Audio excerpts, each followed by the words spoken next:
Good morning. आज आज का टॉपिक है ऊष्मीय प्रसार से संबंधित एक क्वेश्चन है, वो जल का असामान्य प्रसार। प्रायः ये देखा जाता है कि किसी पदार्थ को गर्म किया जाता है, चाहे वो ठोस हो, चाहे द्रव हो, चाहे गैस हो। ठोस हो, द्रव हो, गैस हो, गर्म करने पर उसमें प्रसार होता है, ये प्रायः देखा जाता है।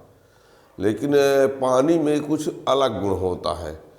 यानी जल का ताप 0 से 4 डिग्री सेल्सियस तक, यानी 0 से 4 डिग्री सेल्सियस तक जब पानी को गर्म किया जाता है तो उसका आयतन पहले घटता है। मीन्स उसका पहले प्रसार नहीं होता, उसका आयतन क्या होता है, घटता है, और घनत्व क्या होता है, बढ़ता है। और 4 डिग्री सेल्सियस के बाद फिर क्या होता है, उसमें प्रसार होता है ना। तो 4 डिग्री सेल्सियस के बाद फिर आयतन क्या होने लगता है, बढ़ने लगता है, और घनत्व क्या होता है, कम होता है। यानी जल में एक गुण जो है वो अन्य द्रवों की तुलना में अलग होता है। यानी प्रायः सभी पदार्थों में, सीधी सी बात हम करें द्रव की बात, यदि तो प्रायः सभी द्रवों को जब ताप बढ़ाते हैं तो उसमें प्रसार होता है। लेकिन पानी का ताप 0 से 4 डिग्री सेल्सियस तक बढ़ाने पर उसका आयतन क्या होता है, पहले घटता है और घनत्व तो बढ़ता है, और 4 के बाद फिर उसका आयतन बढ़ता है और घनत्व तो घटता है। तो जल के इस प्रकार का जो प्रसार होता है तो उसको कहा जाता है जल का असामान्य प्रसार या असामान्य व्यवहार। ठीक है ना। तो ये देखिए, जल का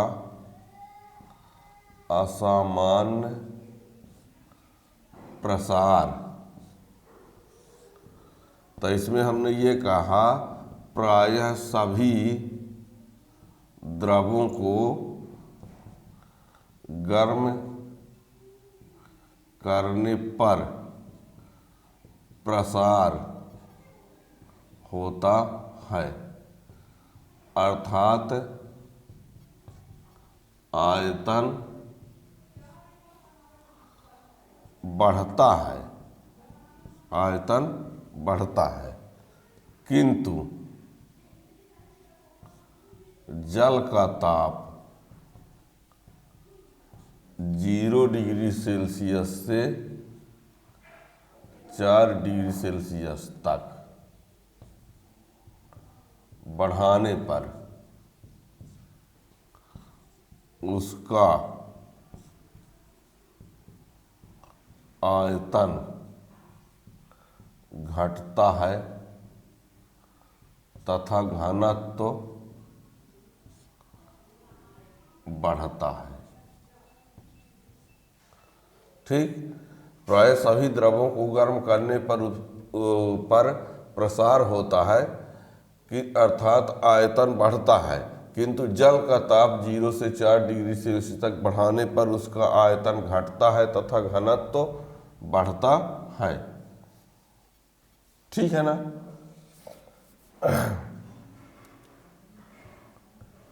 जल के इस व्यवहार को जल का असामान्य प्रसार या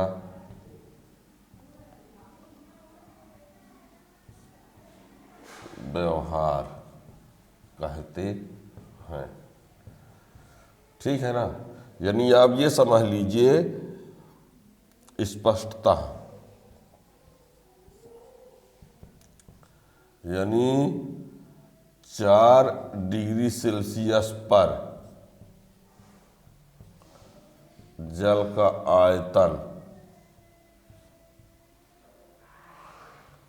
सबसे कम होता है तथा घनत्व सबसे अधिक होता है। ये जल का असामान्य व्यवहार या असामान्य प्रसार कहिए। 4 डिग्री सेल्सियस पर जल का आयतन सबसे कम होता है तथा घनत्व सबसे अधिक होता है। यही कारण है कि ठंडे देशों में तालाब नदी के ऊपरी सतह बर्फ जम जाने के बावजूद भी नीचे मछलियां जो हैं, जीव जंतु जीवित रहते हैं। उसकी वजह यही है कि ऊपर बर्फ जम जाता है, लेकिन नीचे का ताप 4 डिग्री सेल्सियस रहता है, तो वहाँ पर मछलियाँ जीव जंतु क्या होते हैं, जीवित रहते हैं। तो जल का असामान्य प्रसार की वजह से ही होता है। ठीक है ना। तो ये अब इसका यदि हम डायग्राम में दिखाना चाहें, ये यहाँ पर हम ले लेते हैं ताप, इस साइड में क्या ले लेते हैं, ताप, और इस साइड में ले लेते हैं क्या, आयतन। तो ताप के साथ आयतन ये घटता है। पहले ये 4 डिग्री सेल्सियस पर आयतन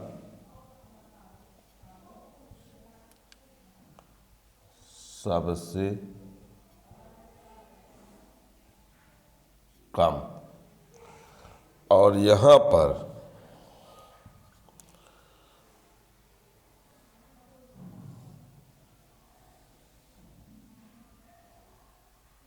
ये ताप 4 डिग्री सेल्सियस और ये घनत्व सबसे अधिक। ये ग्राफ बताता है, ये ग्राफ ये बताता है कि जैसे जैसे ताप बढ़ाएंगे तो प्रारंभ में आयतन क्या होता है, घटता है, और 4 डिग्री सेल्सियस पर आयतन सबसे कम होता है, उसके बाद फिर से बढ़ने लगता है। और इसमें ताप जैसे जैसे बढ़ाते हैं तो घनत्व क्या होता है, बढ़ता जाता है, और 4 डिग्री सेल्सियस पर का घनत्व सबसे अधिक होता है, इसके बाद क्या होता है, घटता है। ठीक है ना। तो ये जल का सामान्य प्रसार है ना। इस बात को आप लोग जरूर ध्यान रखिएगा, क्योंकि प्रायः सभी द्रवों में ये होता है कि ताप बढ़ाना शुरू करो तो प्रसार होने लगता है, चाहे ठोस हो, चाहे द्रव हो, चाहे गैस हो। लेकिन पानी में एक ऐसा गुण होता है कि 0 से 4 डिग्री सेल्सियस पर उसका आयतन क्या होता है, घटता है, और घनत्व तो बढ़ता है, और फिर उसके बाद से 4 से जब ज़्यादा करेंगे तब आयतन बढ़ेगा और घनत्व तो घटेगा। तो जल के इस व्यवहार को क्या कहते हैं, जल का असामान्य प्रसार या असामान्य व्यवहार।